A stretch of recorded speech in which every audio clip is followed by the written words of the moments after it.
बिस्मिल्लाहिर्रहमानिर्रहीम। नाज़रीन अस्सलाम वालेकुम। नाज़रीन, जस्टिस काजी फ़ाइज़ा केस की समाअत के दौरान हुकूमती वकील और जज साहिबान के दरमियान सवालात पूछने पर हल्के फुल्के अंदाज में जो तनकीदी नोक झोंक होती रही, वो भी बड़ी अहमियत की हामिल है। इस वीडियो में वो तमाम जो नोक झोंक थी वो मैं आपके सामने रखूँगा और आपको ये भी बताएंगे कि जस्टिस काजी फ़ाइज़ा की अहलिया का बयान सुप्रीम कोर्ट ऑफ पाकिस्तान कब रिकॉर्ड करेगी और आज की अदालती कार्रवाई में जस्टिस सुमरता बंदयाल की जानिब से बड़े अहम तरीन रिमार्क्स दिए गए हैं इस मुकदमे की फेट के हवाले से, वो भी आपके साथ शेयर करूँगा। लेकिन सबसे पहले नाजरीन, आज जो हल्के फुल्के अंदाज में ये जो नोक झोंक चलती रही, जिसे कमरा अदालत में बैठे हुए वकला भी, सहाफ़ी हजरात भी उससे महसूस होते रहे और ये भी देखा गया कि जब जज साहबान की जानिब से सवालात पूछे जाते थे तो उस पर बाज़-औक़ात जो है मुस्कुरा देते थे हुकूमती वकील भी, और फिर जिस अंदाज से उस पर रिस्पॉन्ड किया जाता था हुकूमती वकील बैरिस्टर फ़रूक नसीम की जानिब से, उसका लुत्फ़ जो है वो बेंच में बैठे हुए जज साहबान भी लेते थे। आज इस मौके पर जब हुकूमती वकील बैरिस्टर फ़रूक नसीम दलाइल दे रहे थे कि जस्टिस काजी फ़ाइज़ा की दरख्वास्त काबिल समाअत नहीं है और जो रेफरेंस की तैयारी के अमल को या सुप्रीम जुडिशल कौंसिल की कार्रवाई को जो चैलेंज किया गया है शोकाज नोटिस जारी होने के बाद, इसे चैलेंज नहीं किया जा सकता। जब ये आर्गूमेंट्स अदालत के सामने रख रहे थे तो 2 से 3 जज साहबान ने एक ही लम्हे में सवालात जो है वो पूछ लिए बैरिस्टर फ़रूक नसीम से, और वो बल्कि एक सवाल जो है वो बार बार पूछा गया जस्टिस मकबूल बाकर की जानिब से। तो उन्होंने ये कहा कि एक सवाल मुझसे बार बार पूछा जाता है और दूसरा उन्होंने ये कहा कि जब मैं आर्गूमेंट्स कर रहा होता हूँ तो मैं एक स्टेट ऑफ माइंड के अंदर जाकर अपने आर्गूमेंट्स अदालत के सामने रखता हूँ, और जब अदालत की जानिब से सवालात की बुछाड़ कर दी जाती है तो वो स्टेट ऑफ माइंड जिसके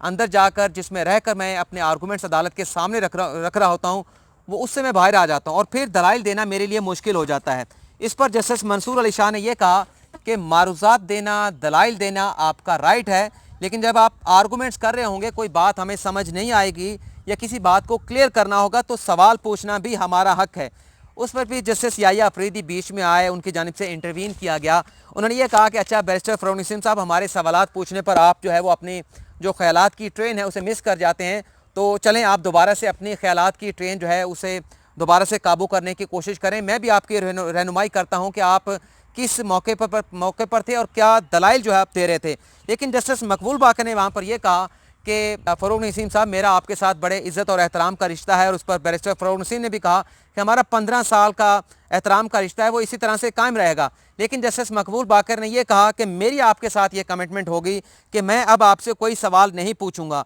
और ये कहा मास्टर जस्टिस मकबूल बाकर ने कि चीज़ों को क्लियर करने के लिए हम आपसे सवाल पूछते हैं और हम तो खुद बैठ कर थक चुके हैं। अब ये चाहते हैं, हम जजेस भी चाहते हैं कि इस मामले का कोई इख्तिताम हो और जल्दी से हम इस समाअत को जो है वो मुकम्मल करना चाहते हैं। आगे चल के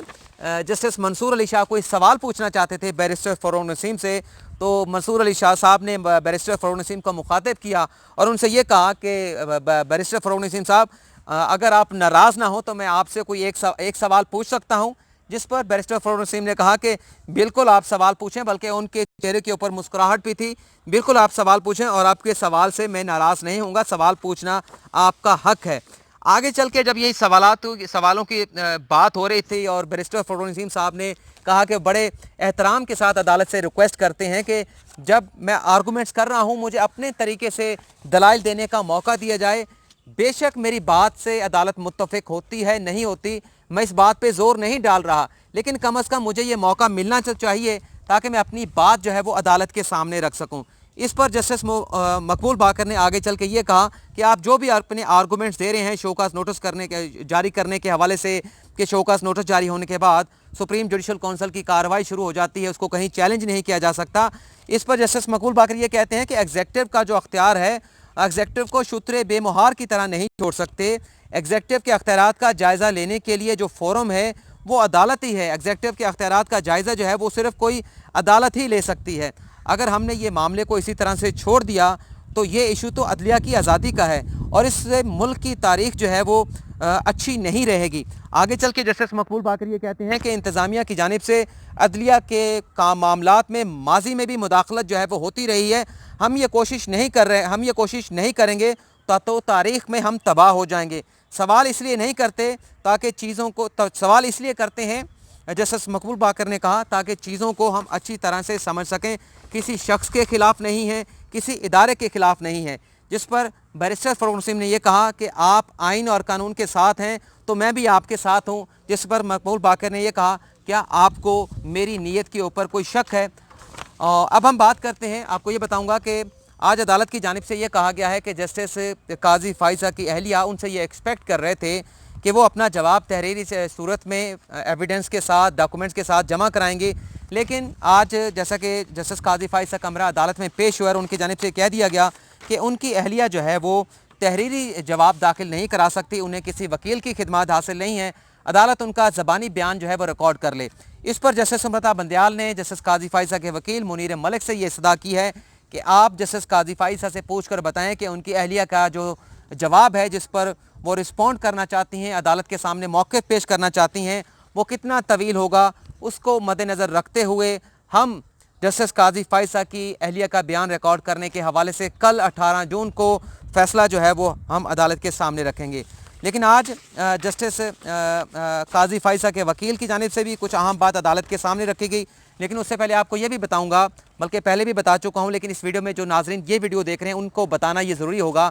आज हुकूमती वकील बैरिस्टर फरूक नसीम ने अदालत के सामने ये नुक्ता रखा कि इस मामले को FBR को भेजने के हवाले से जो तजवीज़ आई थी उस पर वज़ीर आज़म इमरान खान और सदर मुमलिकत आरिफ अली ने अपनी रजामंदी का इजहार किया है, लेकिन उन्होंने ये कहा कि हुकूमत ये चाहती है कि 2 माह में इस सारे मामले का FBR जो है वो फ़ैसला कर दे और कमीशन के नीचे लेवल का कोई अफसर जो है इसके लिए जो है वो मुतय्यन ना किया जाए।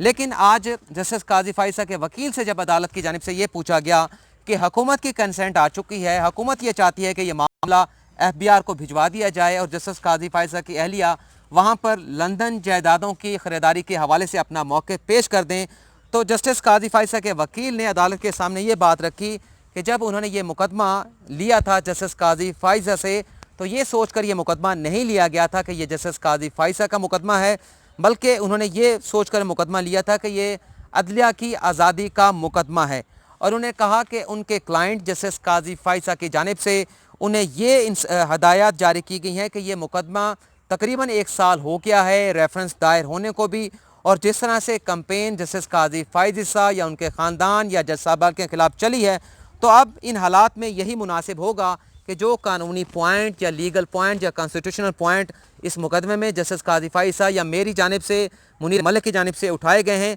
अब आप इस मुकदमे का फ़ैसला मेरिट पर करें, इस मामले को आप FBR के सामने ना भेजा जाए। मकसद अदालत के सामने हुकूमत तो रजामंद हुई कि मामला FBR को भिजवा दिया जाए, लेकिन जस्टिस काजी फाइजा के वकील ये कहते हैं कि ये मुकदमा कॉन्स्टिट्यूशनल पॉइंट का है, लीगल पॉइंट का है, FBR को ना भिजवाया जाए। बल्कि तो जस्टिस काजी फाइजा जब कमरा अदालत में पेश हुए तो उनकी जानिब से ये भी वाज़ेह किया गया था कि अगर उनकी अहलिया की जानिब से जो बयान रिकॉर्ड कराया जाता है वो अपनी जगह पर होगा, मैं अपना मुकदमा जो है वो अदालत के सामने लड़ूंगा। तो लिहाजा ये तफसीलात भी होगी। लेकिन जस्टिस सुमृता बंदयाल की जानिब से बड़ी अहम तरीन बात जो है वो आज अदालत में की गई है, जब हुकूमती वकील बैरिस्टर फरूक नसीम जस्टिस काजी फाइजा की दरख्वास्त के हवाले से कि वो नाकाबिल समात है दलाइल दे रहे थे, उन्होंने ये कहा, उन्होंने क्या कहा जस्टिस सुमृता बंदयाल ने, वो आपके सामने रखता हूँ। बंदयाल साहब ने यह कहा कि रेफरेंस गैर मुल्की जायदादों की मलकियत और ख़रीदारी के ज़राए के हवाले से है, और उन्होंने वो कहना ये चाह रहे थे कि इस रेफरेंस में जो हुकूमत की जानिब से दायर किया गया है गैर मुल्की जायदादों की मलकियत और ये किस तरह से ख़रीदे गए, ये इल्ज़ाम लगाया गया है। आगे चल के वो ये कहते हैं कि कौंसल जो इस सारे मामले की कार्रवाई करने की मजाज है, अब तक जस्टिस काजी फाइजा के खिलाफ क्या कार्रवाई सुप्रीम जुडिशल काउंसिल की जानिब से की गई है हम उसमें नहीं जाएंगे, लेकिन बज़ाहिर ऐसा लगता है कि अब तक की सुप्रीम जुडिशल काउंसिल की कार्रवाई में बड़ा मोहतात रवैया जो है वो अपनाया गया है। लेकिन इससे आगे जो उनके रिमार्क से जस्टिस सुमृता बंदयाल के वो बड़े सख्त भी थे, बड़े मानी खेज भी थे। वो ये कहते हैं कि अदालत चाहे वो सुप्रीम कोर्ट हो चाहे वो हाई कोर्ट्स हो, अपने माली मामलात के हवाले से जवाबदेह है, उनसे पूछा जा सकता है अगर कोई माली मामला होता है, और हर जज आला अदलिया का हर जज काबिल एहतसाब है। और आगे चल के वो ये भी कहते हैं कि हम तमाम जजेस, चाहे हमारी निजी लाइफ हो चाहे हमारी पब्लिक लाइफ हो चाहे हमारी जुडिशल लाइफ हो, इस हवाले से हम जवाबदेह हैं, हम अकाउंटेबल हैं। और उन्होंने ये कहा कि अदलिया की साख को किसी एक जज की वजह से मुतासिर नहीं होने दिया जाएगा, रेस्ट और श्योर कर लिया जाए इस बात को। और ये भी कहा कि बुनियादी सवाल जो है वो माली अमूर का है, इसका जवाब जो है वो लिया जाएगा। लेकिन जस्टिस अमृता बंदयाल ने, ये मेरी समझ के मुताबिक जस्टिस अमृता बंदयाल ये बात कर रहे थे और उन्होंने ये भी कहा कि अगर मुनीर मलिक साहब हुकूमत की जानिब से रजामंदी आ गई है लेकिन जस्टिस काजी फाइसा के वकील की जानिब से रजामंदी नहीं आती, वो कोई और मौक़िफ़ अपनाते हैं, तो फिर हम कानून के मुताबिक इस मामले को आगे चलाएंगे। और आज जैसा कि मैंने आपको बताया कि जस्टिस काजी फाइसा के वकील ने यह कहा है कि मेरिट पर इस केस का फैसला किया जाए और इस मामले को FBI के सामने ना भेजा जाए। आज की इस वीडियो में इतना ही। आपसे इजाज़त चाहूँगा। अल्लाह हाफिज़।